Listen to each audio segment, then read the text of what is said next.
இருந்து ரொம்ப தூரமா இருந்த ஒரு காட்டுல காலுக்காகவும் கோரிக்காகவும் கணவன் மனைவியா வாழ்ந்து வந்தாங்க. கோரி பெரிய பணக்கார இடத்து பொண்ணு. அதனால கோரிய கல்யாணம் பண்ணின காலுக்காகவும் இப்ப ராஜ வாழ்க்கை வாழ்ந்துகிட்டு இருந்தது. காலுக்காகத்தோட தம்பியும் தம்பி மனைவியும் பக்கத்து காட்டுல வாழ்ந்து வந்தாங்க. காலுக்காகத்தோட தம்பி நல்ல உழைப்பாளி. தான் சொந்தமா சம்பாரிச்ச பணத்துல ஒரு பெரிய வீட்டை கட்டி அந்த வீட்டுல தன்னோட மனைவி அப்புறம் தன்னோட அம்மா கூட வாழ்ந்து வந்தது. அந்த சமயத்துல திடீர்னு ஏற்பட்ட ஒரு விபத்துல காலுக்காகத்தோட தம்பி இறந்து போயிட்டாரு. தன்னோட கணவர் இறந்து போன துக்கம் தாங்காம சுந்தரிக்காக எப்பவும் அழுதுகிட்டே இருந்தது. என்னங்க, என்னை இப்படி தனியா விட்டுட்டு போக உங்களுக்கு எப்படி மனசு வந்தது? எதுக்கும் கவலைப்படாத, உன் கூட நான் இருக்கேன்னு சொல்லிக்கிட்டே இருந்தீங்களே, இப்படி சொன்ன நீங்களே இப்ப என்ன அனாதையா விட்டுட்டு போயிட்டீங்க. அழாத சுந்தரி, அழாத. இந்த அத்தை உயிரோட இருக்கிற வரைக்கும் அனாதைங்கிற வார்த்தை உன் வாயிலிருந்து வரவே கூடாது. நீ ஏன் கவலைப்படுற சுந்தரி? என்னோட மூத்த பையன், அதான் உன் புருஷனோட அண்ணன் காலுக்காகவும் அவன் மனைவி கோரிக்காகவும் நாளைக்கு காலையில நம்ம வீட்டுக்கு வராங்க. காலுவோட மனைவி கோரியும் பெரிய பணக்கார வீட்டு பொண்ணுதான். அதனால நம்ம மூட்டை முடிச்செல்லாம் கட்டிக்கிட்டு அவங்க வீட்டுக்கே போயிடுவோம். அத்தை, நீங்க காலு மாமாவோட அம்மா, அதனால உங்களை அவங்க வீட்டுல வச்சுக்கலாம். ஆனா அவர் தம்பி மனைவியான என்ன அவங்க வீட்டுல வச்சுக்கிறதுக்கு அவங்க சம்மதிக்க மாட்டாங்கன்னு நினைக்கிறேன். சுந்தரி, இப்படி அழுதுகிட்டே இருக்காத, நான் சொல்றதை கேளு. நாளைக்கு காலையில காலு வந்த உடனே நான் அவங்கிட்ட இத பத்தி பேசுறேன். இப்படி பேசிக்கிட்டே இருந்த இவங்க ரெண்டு பேரும் அப்படியே படுத்து தூங்க ஆரம்பிச்சாங்க. மறுநாள் பொழுது விடிஞ்சிச்சு. பொழுது விடிஞ்ச கொஞ்ச நேரத்துக்கெல்லாம் காலுக்காகவும் கோரிக்காகத்தை அழைச்சுக்கிட்டு தன்னோட தம்பி வீட்டுக்கு வந்துச்சு. டேய் காலு, தம்பி இறந்துட்டான்னு முந்தா நாள் சொல்லி அனுப்பின. ஆனா நீ இன்னைக்கு வந்து நிக்கிறியடா, இதெல்லாம் நியாயமா? ஏமா, நான் முந்தா நாளே வந்திருந்தா தம்பி என்ன உயிரோட எழுந்திருச்சா வரப்போனா? நடந்தது நடந்து போச்சு, இனி நடக்க வேண்டியதை பாப்போம். காலு, இதுக்கப்புறம் நானும் சுந்தரியும் என்ன பண்ண போறேன்னு நினைச்சா ரொம்ப பயமா இருக்கு. சின்னவன் இப்படி அநியாயமா எங்க ரெண்டு பேரையும் தவிக்க விட்டுட்டு போயிட்டான். என்ன பத்தி கூட கவலை இல்லடா காலு, நான் போய் சேர்ற வயசு. ஆனா சுந்தரிய நினைச்சாதான் எனக்கு ரொம்ப கவலையா இருக்கு. இந்த சின்ன வயசுல அவளுக்கு இந்த நிலைமை வந்திருக்க கூடாது. அவளுக்கு அம்மா அப்பான்னு யாருமே கிடையாது. முழுக்க முழுக்க அவளோட கணவனையே நம்பி இருந்தா. இப்ப எனக்கு சுந்தரியோட கவலை தான் பெருங்கவலையா இருக்கு. அம்மா, உங்க சின்ன பையன் செத்துட்டான், அது உண்மைதான். இருந்தாலும் உங்க பெரிய பையன் காலு இன்னும் உயிரோட தான் இருக்கான். உங்க ரெண்டு பேரையும் நான் பாத்துக்கிறேம்மா. ஆமா, வந்ததுல இருந்து சுந்தரி எங்க பார்க்கவே முடியல, எங்க போயிருக்கு? சுந்தரி தினமும் வீட்டுல படுத்து அழுதுகிட்டே இருந்தா. இன்னைக்குதான் என்ன நினைச்சாலோ தெரியல. என்னோட தோழிய பாத்துட்டு வாரன்னு என்கிட்ட சொல்லிட்டு வெளியே போயிருக்கா. அம்மா, சுந்தரி வந்த உடனே உங்க ரெண்டு பேர் பொருட்களையும் எடுத்து மூட்டை கட்டி வச்சிருங்க. உங்க ரெண்டு பேரையும் நான் என்னோட வீட்டுக்கு அழைச்சிக்கிட்டு போறேன். அங்க வந்து நீங்களும் என் கூடவே இருந்துருங்க. உங்க ரெண்டு பேருக்கும் எந்த குறையும் இல்லாம பாத்துக்கிறது என்னோட பொறுப்பு. கூல் டவுன் காலேஜி, கூல் டவுன். பக்கத்துல நான் நிக்கிறது கூட தெரியாம வாக்குறுதி அள்ளி வீசுறீங்க. வார்த்தைக்கு வார்த்தை என்னோட வீட்டுக்கு வந்துருங்க, என்னோட வீட்டுக்கு வந்துருங்கன்னு கூப்பிடுறீங்களே. நீங்க இருக்கிறதே என்னோட வீடு, அது உங்களுக்கு ஞாபகம் இருக்கா? கோரி, நீ இந்த வார்த்தைய சொல்லி ரொம்ப நாள் ஆகுதா? அதனால மறந்து போயிடுச்சு. இங்க பாருங்க காலேஜி, நான் சொல்றத நல்லா கேட்டுக்கோங்க. சின்ன வயசுல இருந்து பெரிய வீட்டுல தனியா வாழ்ந்து எனக்கு பழக்கமாயிடுச்சு. அதனால இந்த கூட்டத்தோட என்னால வாழ முடியாது. அதனாலதான் சொல்றேன், உங்க அம்மாவும் உங்க தம்பி மனைவியும் என் வீட்டுக்கு வர்றத நான் விரும்பல. கோரி, என்னம்மா இப்படி பேசுற? நீங்களும் இப்படி சொல்லிட்டா நானும் சுந்தரியும் வேற எங்கம்மா போவோம்? அதையாவது சொல்லு. இங்க பாருங்க அத்தை, பாக்குறவங்களை எல்லாம் நீங்க இப்படி போங்க, நீங்க இந்த பக்கம் போங்கன்னு சொல்லி அனுப்புறதுக்கு நான் ஒன்னும் டிராபிக் போலீஸ் கிடையாது. உங்க தலையில என்ன எழுதி இருக்கோ அது நடக்கட்டும். கோரி, இந்த சமயத்துல நாம இவங்களுக்கு உதவலன்னா அவங்க ரொம்ப கஷ்டப்படுவாங்க. நீங்க அவங்களுக்கு உதவணும்னு முடிவு பண்ணிட்டீங்கன்னா நான் ரொம்ப கஷ்டப்படுவேன். காலேஜி, அவங்க கஷ்டத்தை பாக்குற நீங்க என்னோட கஷ்டத்தை பார்க்க மாட்டீங்களா? கோரி, ஒரு நிமிஷம் யோசிச்சு பாரு. எங்க அம்மா மட்டும் என்ன கஷ்டப்பட்டு படிக்க வைக்கலன்னா நான் யாருக்கிட்டயோ கூலி வேலை பார்த்துக்கிட்டு இருப்பேன். இப்படி ஒரு கம்பெனில மேனேஜரா இருக்க மாட்டேன். என்னோட ஹஸ்பண்ட் அந்த கம்பெனில மேனேஜரா இருக்காரு. அப்படி நீயும் யாருக்கிட்டையும் பெருமையா சொல்ல முடியாது. காலேஜி, உங்க பேச்சுல மதர் சென்டிமெண்ட் ரொம்ப தூக்கலா இருக்கு. அதனால என்னோட கொள்கையை உங்களுக்காக லைட்டா மாத்திக்கிறேன். வேணும்னா உங்க அம்மா மட்டும் நம்ம வீட்ல வந்து இருக்கட்டும். ஆனா எக்காரணத்தை கொண்டும் உங்க தம்பியோட மனைவி அங்க வர்றத நான் விரும்ப மாட்டேன். கோரி, என்னம்மா இது? இவ்வளவு சின்ன வயசுல அந்த சுந்தரிய நாம தனியா விட்டா அவளால எப்படிமா வாழ முடியும்? அத்தை, உங்க 2வது மருமக சுந்தரி ராசியே இல்லாத பொண்ணு. எப்ப சுந்தரியோட காலடி உங்க வீட்ல பட்டுச்சோ அப்ப இருந்து உங்களுக்கு நிம்மதி இல்லாம போயிடுச்சு. அதனால இந்த ராசி இல்லாத சுந்தரிய ஒரு நாளும் நான் என்னோட வீட்டுக்குள்ள அனுமதிக்கவே மாட்டேன். கோரி, சுந்தரிய பத்தி அப்படி சொல்லாதம்மா. சுந்தரி ரொம்ப நல்ல பொண்ணு. இது வரைக்கும் ஒரு வார்த்தை கூட அவ என்னை எதிர்த்து பேசினதே கிடையாது. அத்தை, நீங்க 1000 சொன்னாலும் சரி, சுந்தரி ராசி இல்லாத பொண்ணுதான். அதுல எந்த விதமான மாற்றமும் கிடையாது. சுந்தரி ராசி இல்லாத பொண்ணுங்கிறதாலதான் காலேஜியோட தம்பி சீக்கிரமாவே செத்து போயிட்டாரு. அம்மா, கோரி சொல்றதெல்லாம் கேட்கும்போது கோரி சொல்றதும் சரிதான்னு நினைக்க தோணுது. இல்லனா என்னோட தம்பி எதனால இவ்வளவு சீக்கிரம் செத்து போகணும்? அதுவும் இல்லாம சுந்தரி பிறந்த உடனே அவங்க அம்மா அப்பா இறந்து போனதை பத்தியும் நீங்க யோசிச்சு பார்க்கணும். காலுவும் கோரியும் சுந்தரிய பத்தி இப்படி பேசிக்கிட்டு இருந்தது எல்லாத்தையும் கேட்டுக்கிட்டே சுந்தரியும் உள்ள வந்துருச்சு. கோரி அக்கா, நீங்களும் உங்க கணவரும் என்ன பத்தி இப்படி ஒரு நினைப்பு வச்சிருப்பீங்கன்னு நான் கனவுல கூட நினைக்கவே இல்ல. நான் உங்க கூட உங்க வீட்டுக்கு வர விரும்பல. நீங்க அத்தைய மட்டும் அழைச்சிக்கிட்டு போங்க. நான் எவ்வளவு கஷ்டம் வந்தாலும் இந்த வீட்லயே இருந்துக்கிறேன். என் கணவரோட நினைவுகள் எனக்கு துணையா என் கூட எப்பவும் இருக்கும். சுந்தரி, நாங்க சொன்னதை பத்தி நீ ஒன்னும் தப்பா நினைக்காத. ஊர் உலகத்துல பேசிக்கிறத தான் நாங்க சொன்னோம். இல்ல மாமா, நான் உங்களை பத்தி எதுவும் தப்பா பேசல. நீங்க பேசுற இடத்துல இருக்கீங்க, நான் கேட்கிற இடத்துல இருக்கேன். நான் மறுபடியும் சொல்றேன், அத்தைய மட்டும் நீங்க அழைச்சிக்கிட்டு போங்க. நான் உங்க கூட வரமாட்டேன். சரி சுந்தரி, இங்க இருக்கிறது உன்னோட விருப்பம்னா அதை தடுக்கிற உரிமை எங்களுக்கு கிடையாது. அப்புறம் இந்த வீட்டுக்கு வாடகை எவ்வளவுன்னு சொல்லு. நான் மாசம் மாசம் உனக்கு அந்த பணத்தை அனுப்பி விட்டுறேன். மாமா, உங்க தம்பியை நான் அந்த நிலைமையில விட்டுட்டு போகல. இந்த வீடு உங்க தம்பி ராப்பகலா கஷ்டப்பட்டு சுயமா சம்பாதிச்சு கட்டின வீடு. எங்களோட சொந்த வீடு. சுந்தரி இருக்கிற இந்த பெரிய வீடு வாடகை வீடு இல்ல, சொந்த வீடுன்னு தெரிஞ்சதுக்கு அப்புறம் கோரிக்கு மயக்கம் வர மாதிரி ஆயிடுச்சு. என்னது, இவ்வளவு பெரிய வீடு சுந்தரியோட சொந்த வீடா? ஆடாடா, இந்த விஷயம் முன்னாலேயே தெரிஞ்சிருந்தா சுந்தரிய பத்தி இப்படி அவசரப்பட்டு பேசிருக்க மாட்டேனே. இப்ப என்ன பண்றது? சரி சரி, ஏதாவது பேசி சமாளிப்போம். காலேஜி, சுந்தரி அழறத பார்க்க எனக்கு ரொம்ப பாவமா இருக்கு. அதனால இப்ப நான் ஒரு முடிவுக்கு வந்திருக்கேன். சொல்லுமா கோரி, என்ன முடிவு பண்ணிருக்க? அத்தை, இவ்வளவு பெரிய வீட்ல யாரும் தனியா இருக்க வேண்டாம். அதனால நீங்களும் சுந்தரியும் எங்க கூட எங்க வீட்டுக்கே வந்துருங்க. கோரி, அப்படி நாம இவங்களை அழைச்சுக்கிட்டு போயிட்டா இவ்வளவு பெரிய வீட்டை என்ன பண்றது? என்ன காலேஜி, இதெல்லாம் ஒரு விஷயமா? இவங்க 2 பேரும் அங்க வந்ததுக்கு அப்புறம் இந்த வீடு நமக்கு தேவையே இல்ல. அதனால இந்த வீட்டை நல்ல விலைக்கு வித்து பணத்தை எடுத்துக்கிட்டு நாம அங்க போயிடுவோம். முடியாது, அதுக்கு நான் ஒரு காலமும் சம்மதிக்கவே மாட்டேன். இந்த வீடு என் கணவரோட வீடு. இந்த வீடு என் கணவரோட உழைப்போட அடையாளம். நான் கடைசி வரைக்கும் இந்த வீட்ல இருந்துட்டு போயிடுறேன். என்ன நிம்மதியா விட்டுருங்க. சுந்தரியோட பேச்ச கேட்ட கோரிக்காக இப்படி யோசிக்க ஆரம்பிச்சது. என்ன இந்த சுந்தரி இப்படி பிடிவாதமா இருக்காளே? இவ்வளவு பெரிய வீட்ல தனியா இருக்க போறேன்னு சொல்றா. என்ன நடந்தாலும் சரி, இந்த வீடு நம்ம கையை விட்டு போகவே கூடாது. நாம நினைச்சது நடக்கணும்னா அத்தைய நம்ம கைக்குள்ள போட்டுக்கணும். இந்த வீட்டை விக்கிறதுக்கு முதல்ல அவங்கள சம்மதிக்க வச்சுட்டா இந்த சுந்தரி நமக்கு பெரிய பிரச்சனையே கிடையாது. இது நடக்கணும்னா கொஞ்ச நாள் காலேஜோட சேர்ந்து நாமளும் இந்த வீட்லயே இருந்தாதான் ஏதாவது ஒரு பொய்ய சொல்லி அத்தையோட மனச மாத்த முடியும். அத்தையோட மனசு மாறினாதான் நாம இந்த வீட்டையும் விற்க முடியும். தன்னோட மனசுக்குள்ள இப்படி யோசிச்ச கோரிக்காகவும் பிறகு மெதுவா பேச ஆரம்பிச்சது. சுந்தரி, இந்த வீட்ல இருக்கிறது தான் உன்னோட விருப்பம்னா அதுக்கு நாங்க யாரும் குறுக்க நிக்க மாட்டோம். நீ இந்த வீட்லயே இருக்கலாம். அத்தை, நான் என்ன நினைக்கிறேன்னா, கொஞ்ச நாளைக்கு நாம எல்லாருமே இந்த வீட்லயே இருப்போம். நாம இங்க இருக்கிறது சுந்தரிக்கு அது பாதுகாப்பா இருக்கும். சுந்தரிக்கு தனியா வாழற அளவுக்கு சாமர்த்தியம் வந்த உடனே நாம 3 பேரும் எங்க வீட்டுக்கு போயிடுவோம்.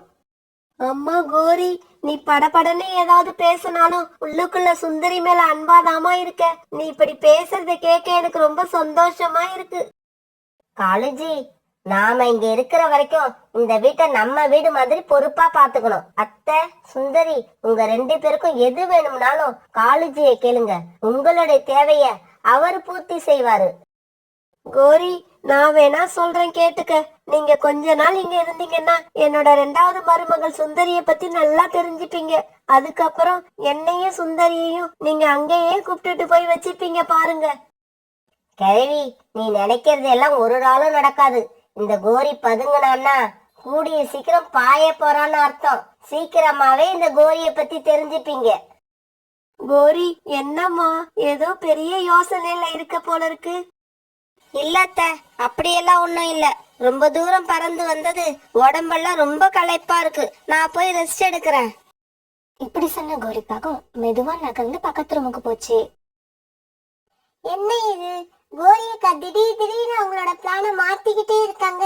கொஞ்ச நேரத்துக்கு முன்னாலதான் ராசி இல்லாதவ அப்படி இப்படின்னு என்ன பத்தி கேவலமா பேசுனாங்க. இப்ப என்னடான்னா நமக்கு பாதுகாப்பா இந்த வீட்லயே கொஞ்ச நாள் இருக்க போறேன்னு சொல்றாங்க. இவங்க மனசுல என்ன நினைக்கிறாங்கன்னு புரிஞ்சிக்கவே முடியல. ஆனா இவங்க மனசுல ஏதோ ஒரு கெட்ட எண்ணம் இருக்கு. இப்போதைக்கு நமக்கு அது மட்டும் தான் தெரியுது. கோரியக்கா, நீங்க என்னதான் எனக்கு கெடுதல் செய்யணும்னு நினைச்சாலும் என்னோட தோழி சோனா குருவி இருக்கிற வரைக்கும் என்ன உங்களால எதுவும் பண்ண முடியாது. காலுஜி, நான் சொல்றத நல்லா கவனமா கேட்டுக்குங்க. தெரிஞ்சோ தெரியாமலோ உங்க தம்பி இந்த காட்டுக்கு சென்றான இடத்த விலைக்கு வாங்கி இப்படி ஒரு பெரிய வசதியான வீட்டை கட்டி இருக்காரு.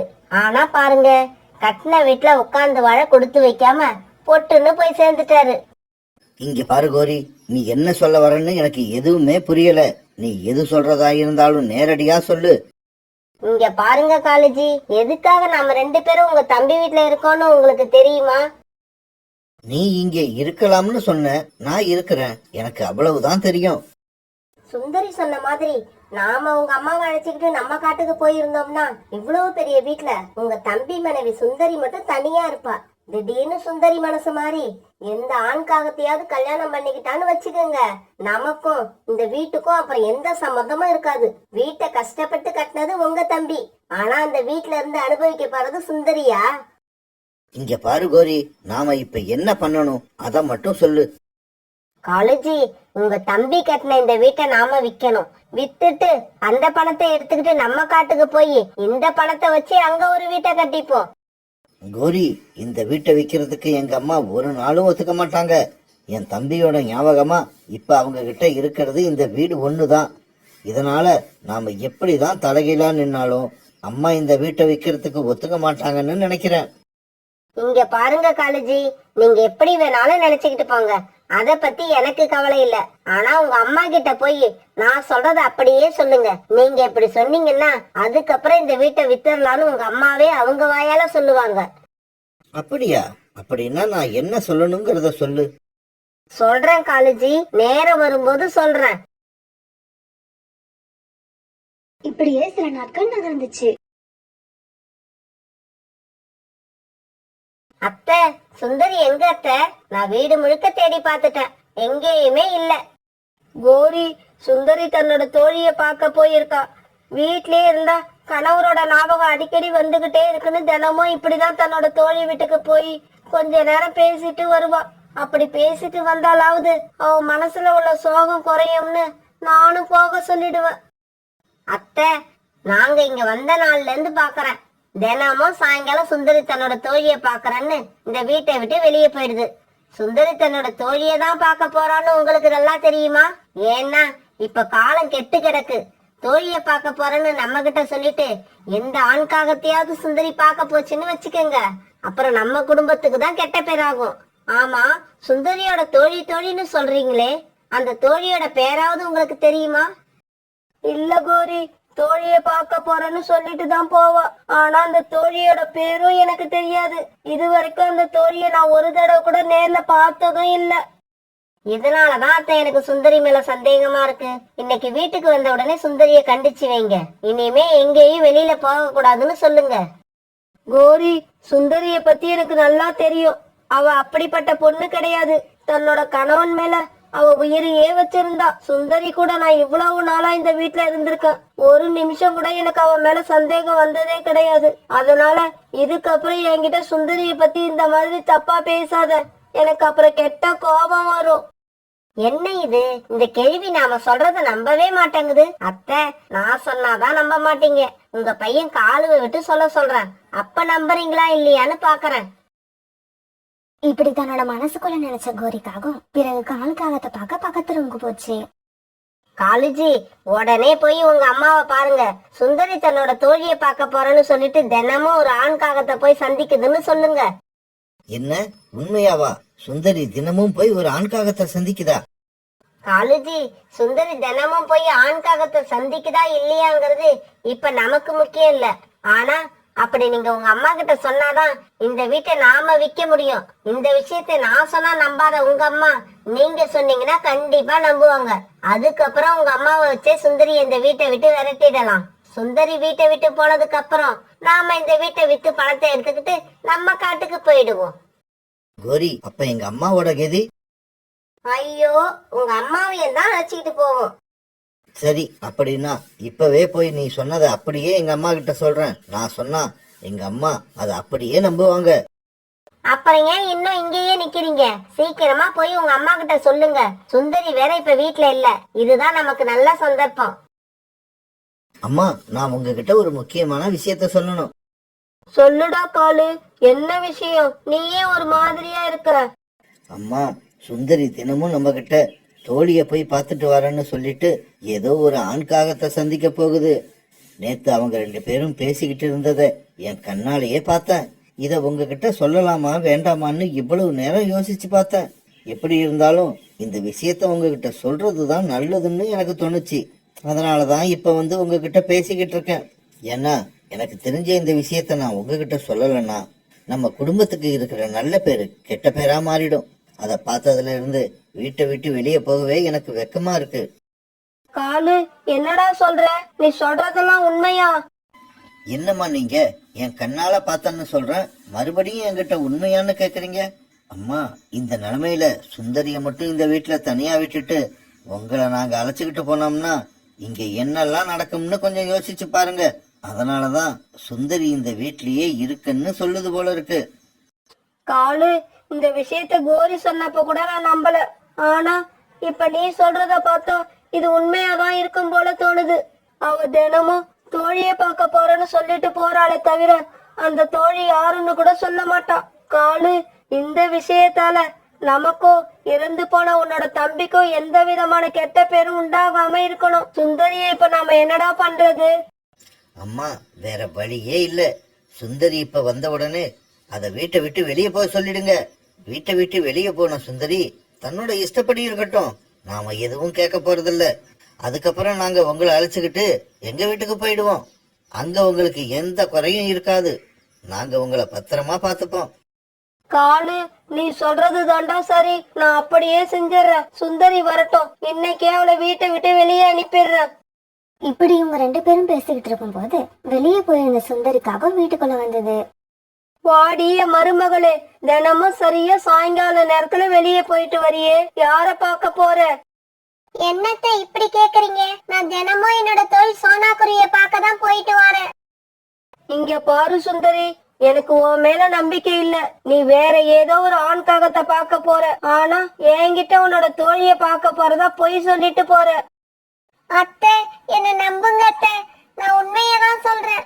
என்னோட தோழி சோனாவை பார்க்க தான் தினமும் போயிட்டு வரேன். உங்களுக்கு சந்தேகமா இருந்தா சோனாக்குரிய வீட்டுக்கு இப்பவே என் கூட வாங்க. ஐயோ, இவ பேச்ச கேட்டுக்கிட்டு அத்தை சோனாக்குருவி வீட்டுக்கு போனா எல்லா காரியமும் கெட்டு போயிடும். நாம இப்ப உள்ள என்ட்ரி கொடுத்து சுந்தரிய பேச விடாம பண்ணணும். இப்படி நினைச்ச கோரி உடனே அவங்க பேசிக்கிட்டு இருந்த ரூமுக்கு போச்சு. இங்க பாரு சுந்தரி, யாரும் வந்து எங்களுக்கு சாட்சி சொல்லணும்னு அவசியம் இல்ல. உங்க 2 பேரையும் கண்ணால பார்த்த சாட்சியே என்கிட்ட இருக்கு. அதனால நீ பொய் மேல பொய்யா பேசிக்கிட்டு போகாத. நீ சொல்ற பொய்யெல்லாம் இந்த அப்பாவி அத்தை வேணா நம்புவாங்க. ஆனா நாங்க அப்படி இல்ல. எது உண்மை எது பொய்ன்னு ஆராய்ஞ்சு கண்டுபிடிப்போம். அத்தை, இவங்க பேசுறத பத்தி எல்லாம் எனக்கு கவலை இல்ல. ஆனா நீங்களும் என் மேல நம்பிக்கை இல்லைன்னு சொன்னீங்கல்ல, அததான் என்னால தாங்கிக்க முடியல. இப்படி சொன்ன சுந்தரிக்காக பிறகு வீட்டை விட்டு வெளியே பறந்து போச்சு. சுந்தரி வீட்டை விட்டு வெளியே போனதை பார்த்த கோரிக்காகத்துக்கு ரொம்பவும் சந்தோஷமாயிடுச்சு. சுந்தரிய வீட்டை விட்டு வெளியே அனுப்புறது கஷ்டமா இருக்கும்னு நினைச்சேன். ஆனா பரவாயில்ல, நம்ம வேலை ரொம்ப ஈஸியா முடிஞ்சிடுச்சு. இனிமே எவ்வளவு சீக்கிரமா இந்த வீட்டை விற்க முடியுமோ வித்துட்டு பணத்தை எடுத்துக்கிட்டு நம்ம காட்டுக்கு பறந்து போயிடணும். வீட்டை விட்டு வெளியே பறந்து போன சுந்தரிக்காக நேரா சோனா குருவி வீட்டுக்கு போச்சு. சோனா குருவியை பார்த்த உடனே எதுவுமே பேச முடியாத சுந்தரிக்காக கண்ணீர் விட்டு அழுதுச்சு. சுந்தரி, என்னாச்சு? ஏன் இப்படி அழுகுற? பிறகு சுந்தரிக்காக நடந்தது எல்லாத்தையும் சோனா குருவி கிட்ட அழுதுகிட்டே சொல்லுச்சு. சோனா, எதனாலன்னு தெரியல, கோரிக்காகவும் அது கணவரும் சேர்ந்து என் மேல அபாண்டமா பழி சுமத்துறாங்க. என் மேல ரொம்ப நம்பிக்கை வச்சிருந்த என்னோட அத்தை மனசையே மாத்திட்டாங்க. அத்தையே என் மேல சந்தேகப்பட்டதுக்கு அப்புறம் நான் அந்த வீட்டுக்கு போக மாட்டேன். நான் எவ்வளவு கஷ்டப்பட்டாலும் தனியாவே வாழ்ந்துடுறேன். சுந்தரி, உனக்கு என்ன பைத்தியமா பிடிச்சிருக்கு? தப்பு பண்ணவங்க எல்லாம் அந்த வீட்டுல சந்தோஷமா இருக்கும்போது எந்த தப்பும் பண்ணாத நீ எதுக்கு வெளியே வந்து கஷ்டப்படணும்? அந்த வீடு உன் வீடு, உன்னோட கணவர் சம்பாதிச்ச காசுல வாங்கின வீடு. அதை நீ எதுக்காகவும் யாருக்காகவும் விட்டு கொடுக்க கூடாது. நீ கிளம்பி என் கூட. உங்க அத்தைய சின்ன வயசுல இருந்து எனக்கு தெரியும். வா, உங்க அத்தைய பார்த்து நான் பேசுறேன். இப்படி சொன்ன சோனா குருவி சுந்தரியை அழைச்சுக்கிட்டு வீட்டை விட்டு வெளியில வந்தது. அந்த சமயத்துல சோனா குருவி வீட்டுக்கு வந்த புறா, ரீட்டா கிளி, ரோனி குருவி இவங்க எல்லாரும் இந்த விஷயத்தையெல்லாம் கேள்விப்பட்டு அவங்களும் சுந்தரி வீட்டுக்கு கிளம்ப தயாரானாங்க. பிறகு சோனா குருவி எல்லாரையும் அழைச்சுக்கிட்டு சுந்தரியோட வீட்டுக்கு பறந்து போச்சு. அத்தை, உங்களுக்கு இப்ப புரிஞ்சுதா? உங்க சின்ன மருமக மேல தப்பு இருக்கிறதாலதான் பயந்துகிட்டு வீட்டை விட்டு ஓடிடுச்சு. என்ன கோரி சொல்ற? நீ சொல்றது என்னால நம்பவே முடியல. உண்மையிலேயே சுந்தரி வீட்டை விட்டு போயிடுச்சா? ஆமா காலுஜி, சுந்தரி வீட்டை விட்டு ஓடிடுச்சு. இவங்க இப்படி பேசிக்கிட்டு இருக்கப்ப சோனா குருவி சுந்தரிக்காக அழைச்சுக்கிட்டு வீட்டுக்குள்ள நுழைஞ்சது. சுந்தரி ஒண்ணும் இந்த வீட்டை விட்டு வெளியே போகணும்ன்ற அவசியம் இல்ல. இந்த வீட்டை விட்டு வெளியே போக வேண்டியவங்க எல்லாம் உள்ள இருக்கும்போது சுந்தரி எதுக்காக வெளியே போகணும்? சுந்தரி மறுபடியும் வீட்டுக்குள்ள வந்ததை பார்த்த கோரிக்காகத்துக்கு எரிச்சல் ஆயிடுச்சு. சுந்தரி, உனக்கு வெக்கமாவே இல்லையா? எந்த முகத்தை வச்சுக்கிட்டு இப்ப எங்க எதிரில வந்து நிக்கிற? சுந்தரிக்காக சோனா குருவியோட வந்ததை பார்த்துட்டு சுந்தரியோட அத்தை ரொம்பவும் ஆச்சரியமானாங்க. சோனா, நீயா? நீ எப்படி சுந்தரி கூட இங்க வந்த? அப்படின்னா சுந்தரியோட தோழி நீதானா? ஆமாமா, சுந்தரியோட தோழி நாதான். சுந்தரி இவ்வளோ நாளும் என்னை பார்க்க என்னோட வீட்டுக்கு தான் வந்துகிட்டு இருந்துச்சு. சுந்தரி மேல நீங்க எல்லாம் சேர்ந்து வீண் பழி சொல்றீங்கன்னு சொல்லி ரொம்பவும் வருத்தப்பட்டுச்சு. இந்த காட்டை விட்டே போறதா சொல்லுச்சு. நான் தான் தைரியம் கொடுத்து இங்க அழைச்சிட்டு வந்தேன். அம்மா, நீங்க இந்த காடு பூரா சுத்தி வந்தாலும் சுந்தரி மாதிரி ஒரு நல்ல காகத்தை பார்க்கவே முடியாது. இந்த சுந்தரி மேல யாராவது சந்தேகப்பட்டா அவங்க மனசுல விஷம் இருக்குன்னு தான் அர்த்தம். என்ன இந்த குருவி நம்ம மனசுக்குள்ளேயே போய் பார்த்த மாதிரி கரெக்டா சொல்லுது. ஐயோ, என்ன இது? இந்த குருவி நான் எதிர்பார்க்காத மாதிரி என்னென்னவோ பேசுது. இந்த குருவி பேசுனதை கேட்டுட்டு கிழவி முகம் வேற லைட்டா மாறுற மாதிரி இருக்கு. கிழவி லைட்டா ஸ்லிப் ஆனாலும் போதும், இந்த வீட்டை நம்மளால விற்கவே முடியாது. இதுக்கப்புறம் நாம சும்மா இருக்க கூடாது. இடையில புகுந்து நாமளும் பேச வேண்டியதுதான். அத்தை, இந்த குருவி பேசுறதெல்லாம் நம்பாதீங்க. சுந்தரி போய் தான் செஞ்ச தப்பெல்லாம் நியாயப்படுத்துறதுக்காக இந்த குருவியை விலைக்கு வாங்கி அழைச்சிட்டு வந்திருக்கு. இப்படி பேசுறதுக்கு எவ்வளவு பணம் வாங்கினேன்னு இந்த குருவியை பார்த்து நீங்களே கேளுங்க அத்தை. கோரி, நீ கொஞ்ச நேரம் வாய மூடிக்கிட்டு இரு. நீ பாட்டுக்கு பேசிக்கிட்டே போற. இந்த சோனா குருவி யாருன்னு உனக்கு தெரியுமா? இந்த காட்டுல எந்த பறவைய பார்த்து உங்க காட்டுல நியாயமான பறவை யாருன்னு கேட்டா இந்த சோனா குருவி தானு கை காட்டுவாங்க. அந்த அளவுக்கு நேர்மையான குருவி. உயிரே போனாலும் சோனா குருவி வாயிலிருந்து பொய் வராது. கஷ்டப்படுற பறவைகளை கண்ணால பார்த்தா போதும், உடனே ஓடி போய் அவங்களுக்கு உதவி செய்யும். தயவு செய்து சோனாவை பத்தி எனக்கு எதுக்கு தப்பா பேசாத. நீயும் என் பையன் காலுவும் என்கிட்ட சொன்னதெல்லாம் போய் சுந்தரி மேல இப்படி அபாண்டமா பழி சுமத்துனீங்களே, உங்களுக்கெல்லாம் வெக்கமா இல்ல? இந்த சமயத்துல என்ன பேசுறதுன்னே தெரியாத காலுக்காகவும் கோரிக்காகவும் தலையை குனிஞ்சுக்கிட்டு மௌனமா நின்னாங்க.